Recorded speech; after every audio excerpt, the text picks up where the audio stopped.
Hello everyone, it's Mafalda and welcome back to a new video. And today I am going to be doing something that I haven't done in a really long time, which is a book haul. And that doesn't mean that I haven't been buying books. That is far from the truth. I have been collecting some books here and there, but I just haven't been bothered to film one, I guess. And I honestly don't even know when was the last one I filmed. So yeah, I thought I would just film a little like summer, I guess, book haul. I'm really excited to talk about each of these books, and I actually think I have 10 books to talk about today. So let's just get started. And the first book that I have to show you here today is Minor Feelings: A Reckoning on Race and the Asian Condition by Kathy Park Hong. And I actually bought this book while I was in London this summer, and I only bought two books, this one and the next one.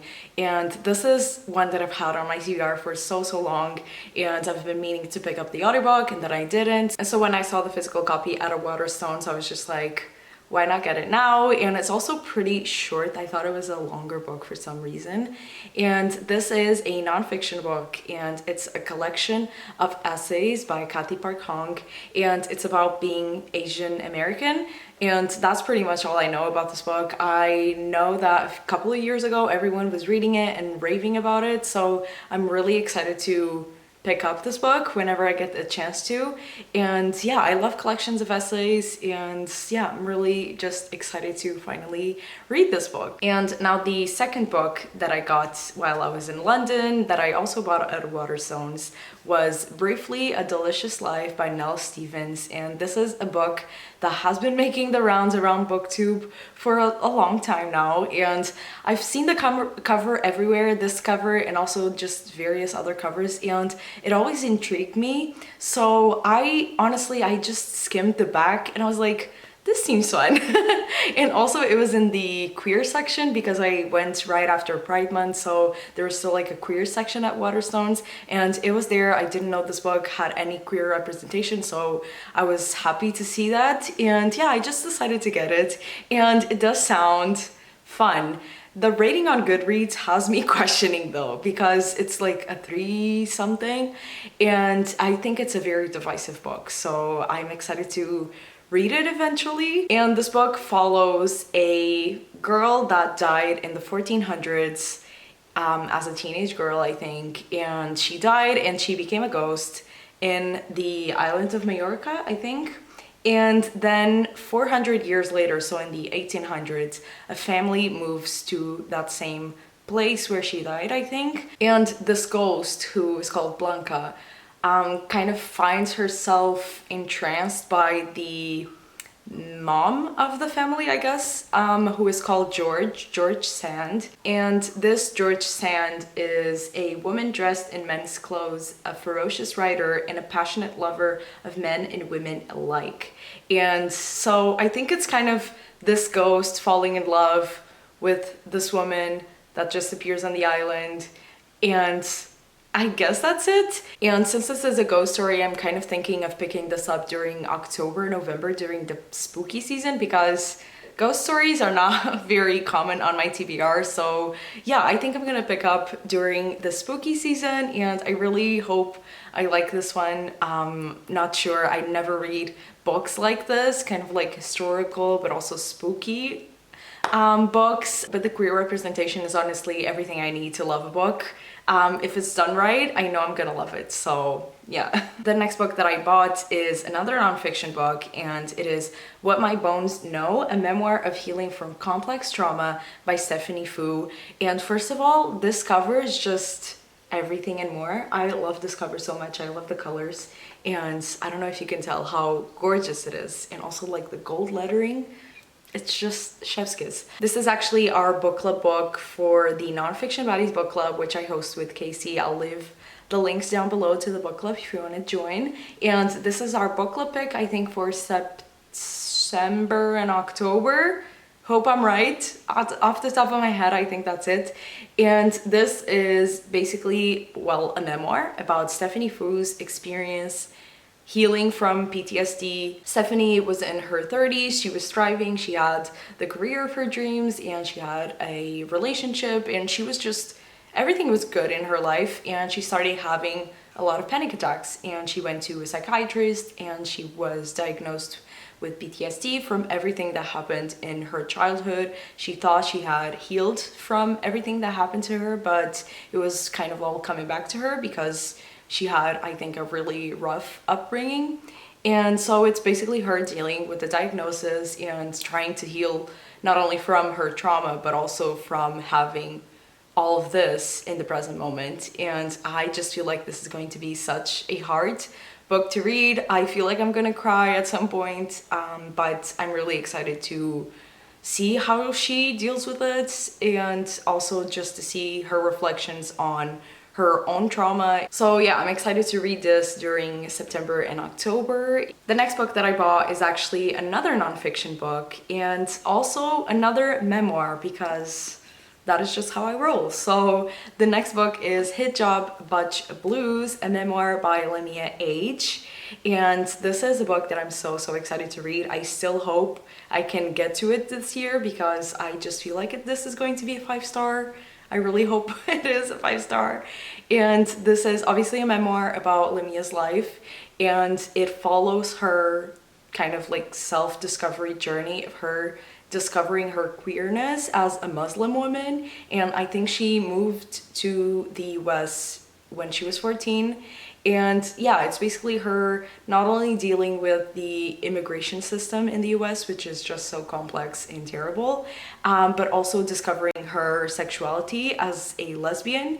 And I just think this book is going to be great, and I'm so excited to read this. I actually read another memoir about being queer and Muslim in the US last year, which was called We Have Always Been Here by Samra Habib, and I did really enjoy that. So I'm excited to dive into another queer Muslim memoir and yeah, just have another personal recount of what that's like. So yeah, I'm really excited to read this one. Hopefully I'll get to it still this year. The next book that I bought is actually a modern classic, and that is something that I usually don't pick up at all. But this one is actually one that I've read a really long time ago. I really don't remember when, but at least like 6 years ago. And I honestly don't remember anything from it, and I feel like if I reread it now, I am going to really like it. At the time I also liked it, but I just can't remember anything. So yeah, I think I am at the right time right now to finally reread this book and actually maybe understand it a little bit more.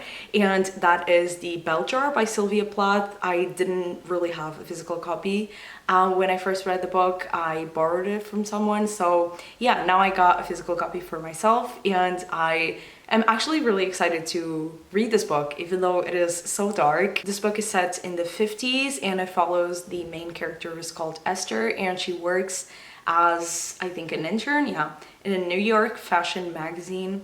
And I think it's about her doing that and going out with friends and meeting guys, but also battling with a deep depression, basically. This is Sylvia Plath's only novel. Apart from that, she only has like poems and poetry collection, which is also something that I've never read from her, and maybe after reading this one, I'm gonna try and pick up and see if I like it. And this book is also loosely based on her life and her own experiences, because we all know she was battling with a really big depression. And I hope I really like this. Like I said, I never really pick up modern classics, and even classics I pick up very often.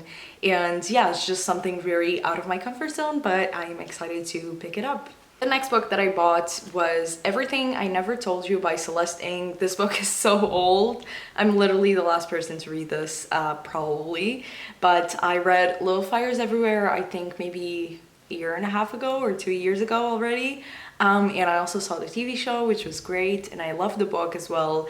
And I just want to pick up more Celeste Ng, and I know she has a book out that she published maybe last year, but I want to read her earlier work first. So yeah, I picked up this one, and this just seems like such a heartbreaking story. And this is following a Chinese American family in the 1970s in Ohio. But Lydia is just the favorite child, and their parents are just determined that Lydia is going to achieve all of the dreams that they couldn't achieve for themselves. But then unfortunately, Lydia's body is actually found at a local lake, and the family kind of tries to stay together and be there for each other, but this tragedy just kind of throws them for a loop and throws them into this big chaos around them. And it's just kind of like trying to see how the family survives and if they can stay together after this tragic passing, especially for the parents. And I'm just so curious to see how this story unfolds. I'm so invested and I haven't even started reading it. This just feels like it's going to be such a page turner, so I'm so excited to get to pick it up soon, hopefully. The next book that I have to talk about is actually another nonfiction book, and another nonfiction book for the Nonfiction Baddies book club. And it was our pick for July and August, and it is Beautiful Country by Qian Julie Wang. And this is such a heartbreaking book. I'm not gonna go too much into detail because we're gonna have the live show probably soon, or maybe it already happened when you're seeing this, but this is basically about Qian's experience of moving to the US with her parents when she was young, and how much, I guess, they suffered and they had to go through to kind of try to find a better life as a family. And it's just so heartbreaking. It is a very sad book, but it also has a very powerful message, and it is somewhat hopeful, so not all is bad. But yeah, it's just basically about Qian's upbringing in America and how she had to adjust going from China to America to live with her parents. So watch out for the live show where me and Casey will discuss, or have discussed already, this book and our thoughts. The next book that I have to talk about is actually the one that I'm reading right now. I'm still at the beginning, but I already have my bookmark here, and it is The Pisces by Melissa Baroder, and I just don't know what to expect with this book. Like I said, I'm still at the beginning, but yeah, this is probably going to be a ride. I'm just gonna read the back for this book because I feel like the plot is well summarized here.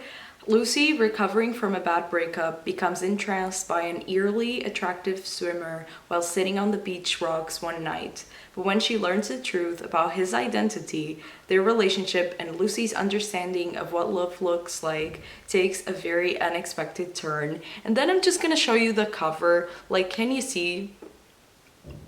I think this is a woman who falls in love with a fish. And I don't know how to feel about that. I did like The Shape of Water, by the way, the movie. I did really enjoy that movie, so maybe I'm not gonna be weirded out by this book. I don't know, I'm going with an open mind. I'm reading this for a video, you will eventually see it. And I'm also excited to see what happens with Lucy and the attractive swimmer she meets. So yeah, I'm just going along for the ride, I guess. The next book that I have to talk about is also another one that everyone and their mother has read this, and I'm just literally the last person to read this, and it is The Nightingale by Kristen Hanna. I have been saying on this channel that I want to read a Kristen Hanna book for years. Like, I remember a video that I did in like 2019 about saying that I want to read Kristen Hanna for the first time, and this book specifically, and I just still haven't. So I think finally now is the time to pick this up. And this book is set in the 1940s in France, and I just know that it follows two sisters during the war, obviously, and I think they don't know each other. They're separated by years and experience, by ideals and passions and circumstance, each embarking on her own dangerous path towards survival, love, and freedom in war-torn France. So that is all I know from the back. I have heard amazing things about this book. This book has a very high rating on Goodreads, so my expectations are also really, really high. I really hope I like this. This is a chunky one, and I think that, yeah, the font is pretty small.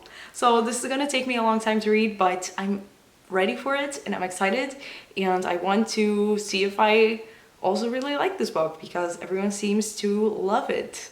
And finally, the last book that I have here to show you guys, it is actually our book club pick for the month of September, which I still haven't started and maybe I should. But it is My Government Means to Kill Me by Rashid Newson. And first of all, this cover, I love it. It's exquisite. I love the colors. Obviously rainbow just feels perfect for this book. And this book follows our main character Trey, and he has been born into a very wealthy Black family from Indianapolis, and then he decides to leave his overbearing family and move to New York on his own. And it's basically about his journey of kind of discovering himself and his identity as a gay man in New York. And it just sounds so interesting. It's a coming of age story. I love coming of age stories. And yeah, I'm just really excited to read this one and then discuss it with Casey later in the month. So I just really hope I like this book. And since it is a book club pick, I should pick it up soon. So yeah. And I guess that concludes my book haul, my summer book haul, I guess. These are books that I bought during the last 4 months. And yeah, I'm really excited to read all of them, and I really hope you guys enjoyed this video. And if you did, give it a thumbs up and leave a comment down below if you've read any of these books as well. And I will see you on my next one. Bye!